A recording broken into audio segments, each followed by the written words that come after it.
Hey everyone, and welcome to GEOG A475, Geospatial and Cartographic Techniques for the Sciences.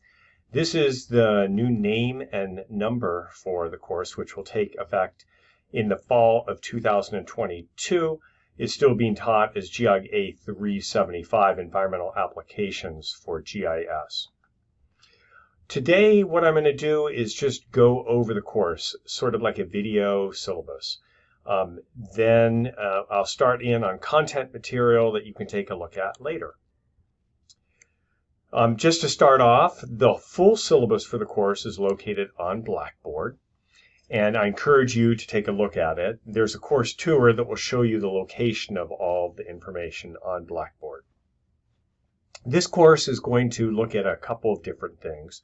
We're going to start off by looking at mobile data collection.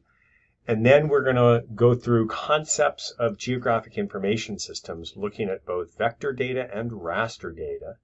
Then time will be spent working on cartographic principles. And finally, we'll talk a little bit about the emerging field of geospatial visualization. This course will be very much applied. It is going to be project-based. In fact, the entire grade is going to be based specifically on the 7 projects that you complete in the course. These are the official learning outcomes for the course. I'm not going to go through all of them in detail. They can all be found in the course syllabus, and I'll again show you where that location is for that material on Blackboard later. The course is going to be taught through a combination of short little mini lectures. Some will be content-based, some will be a little bit more how-to. There is a free text that you will be reading in preparation for those lectures and in learning the basic concepts of GIS. But then you'll be doing a lot of hands-on work actually producing GIS products in this class. And there's going to be ample lab time for that. Some of it will be structured, timed lab for some of you. For other people, you might want to come in and work on the lab on your own or make a special arrangement to work in the lab with me. There's lots of faculty information located in the syllabus I encourage you to take a look at. I already talked a little bit about the text. And I also mentioned the requirements too. There's 7 projects for this course, and they are each equally weighted. All the due dates are already posted on Blackboard. My late policy in this course is that there's really no late policy. You need to get things in on the day that they are due, or you don't get a grade for it. However, because GIS projects often get very complicated and bogged down, I am more than happy to work with you on an individual basis if you need a little bit of extra time to get that assignment in with no penalty whatsoever. As I mentioned, the course is arranged in 7 what I call project modules. Each project module is 2 weeks of content. So in theory, this is how things work. On Monday, a new project opens up and you watch content lecture and you watch the first project video.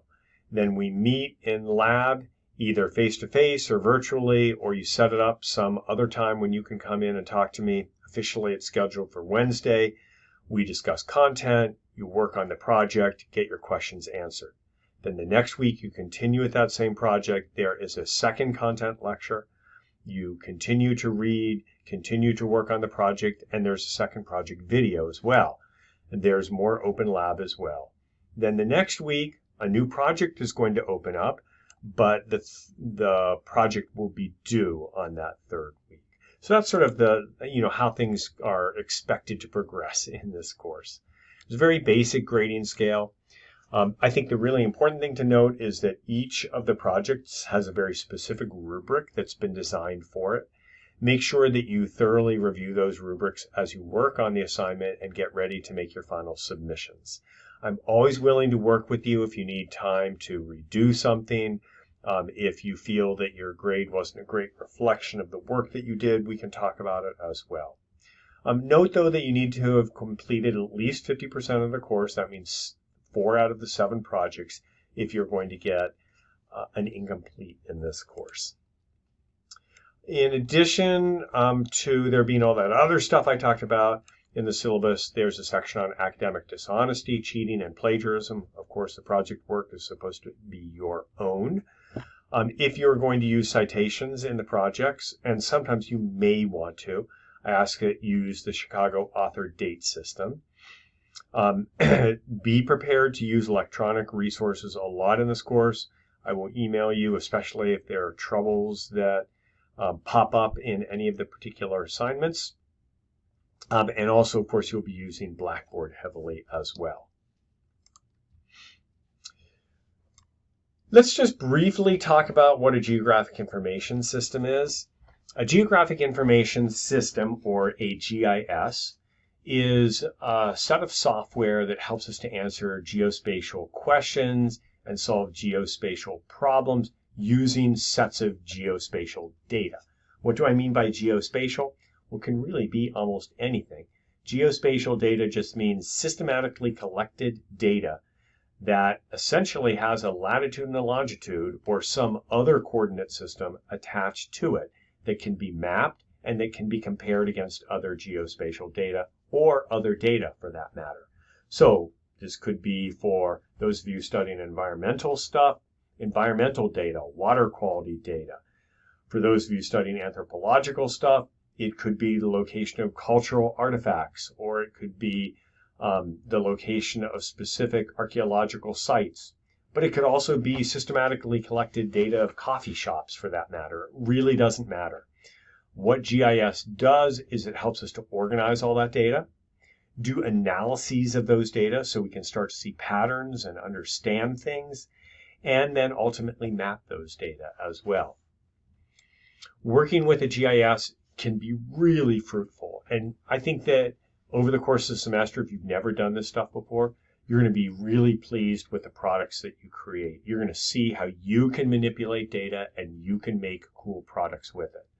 But please be forewarned, it requires patience to work with these systems and willingness to solve problems and troubleshoot them. Things will not always be smooth flowing. The instructions I give you, I try to be as careful as I can, but there'll be little glitches along the way, problems maybe from my end or problems from your end. It doesn't matter. We're all in this together. We're going to get through these projects together. Prepare yourself, though, for the challenges that often come with this sort of work. There are going to be 7 projects, as I said. You're going to be working on different types of software for the different projects. For project number 1, you're going to be using a smartphone. So you need to have a smartphone for it. It doesn't matter if it is iOS or Android.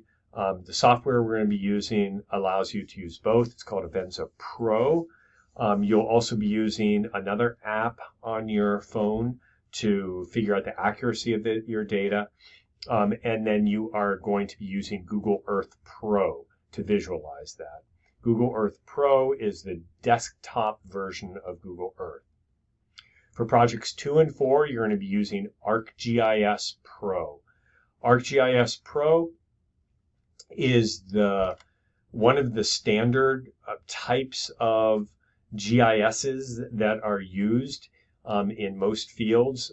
They're produced by Esri, and Esri has sort of the industry standard. You'll also have to set up an ArcGIS online account in order to use ArcGIS Pro, though we won't be using the online account very much at all. For projects 5 and 6, we're going to move more into cartography, and there you are going to be taking data that you've created in the earlier projects, and you're going to be styling it to make really nice looking maps.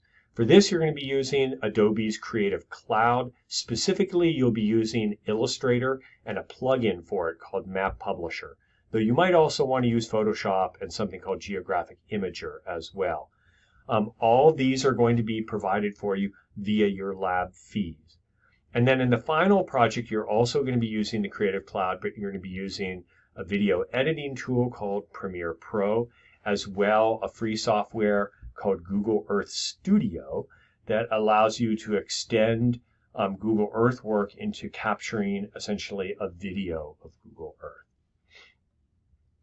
So in class, we're going to be spending some time the first week just making sure you're all set up, having all the software ready to go so that later on in the semester we don't have to worry about it too much, and then setting everything up so that starting with week 2, we can get going in project number 1. So feel free to contact me, give me an email, or set up a Zoom call with me, or stop by my office if you want to. Or, of course, many of you I will actually see in lab to discuss this.